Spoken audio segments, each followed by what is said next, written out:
A few years back, Pastor John was asked how he writes his sermons, and this is what he had to say. My pattern is not to be followed by anybody except those who are wired exactly like I am, which is probably no one, because we're all so different. So when I teach preaching to the guys, I really stress, please, please, please, look how I do it. Take that into account, but don't try to imitate me, because it might not work for you. So my approach is, if I know my text fairly well, if it's familiar to me, then I'm not on it until Friday. I just pick it out, either weeks or days ahead of time. I have to get a text entitled to the worship guys by Tuesday. And I'm not studying it, and I'm not writing or working on the sermon until Friday morning. Then I devote all of Friday to sermon preparation. And if I need to, I'll stay up all night. I've never stayed up all night on Friday, but I've stayed up till 2. And that's when the text really blocked me. I just, oh man, I don't know what I'm going to say about this. I need to study this a little more. Or I get an interruption in the day that's totally unexpected for a ministry crisis or whatever. But the nights are always there as buffers. I almost never do that. So I'm starting on Friday, and I put on my computer English Greek or English Hebrew, and I read through the original language, getting all the help I need with my little mouse.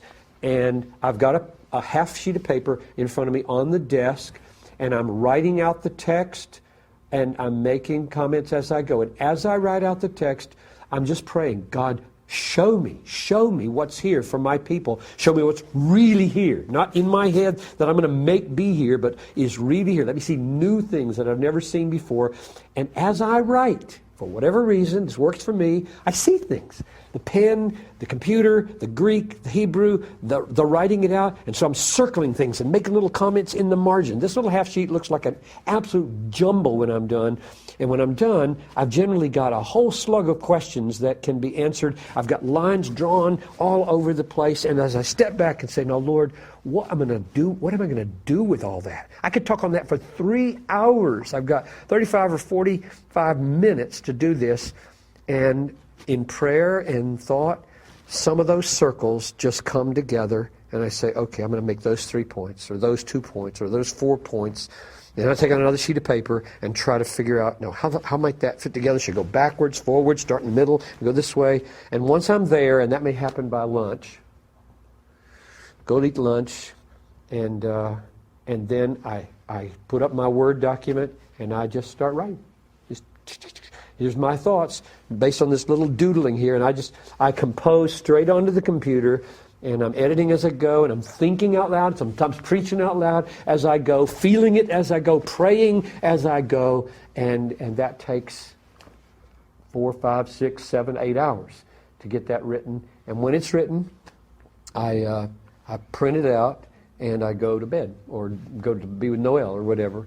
And then Saturday, after lunch, after Talitha and I go to Lee and Chin or Jimmy John's, or then I come home, and then I really go to work on getting it from there to here and here with all my little markings and so on. So what I take into the pulpit on Sunday is about 10 double-spaced pages, about 10 to 11,000 bytes, and they're so marked up they look like chicken scratch, and they function as my outline while I'm talking. Works for me.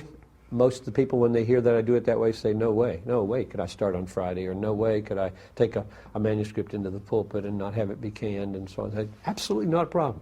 Do it, fine. Wear your armor, not my armor. That was Pastor John Piper, who is now back home from the Middle East, which means we will return soon with all new episodes of Ask Pastor John. So please continue to email your questions to us at askpastorjohn@desiringgod.org. I'm your host, Tony Reinke. Thanks for listening.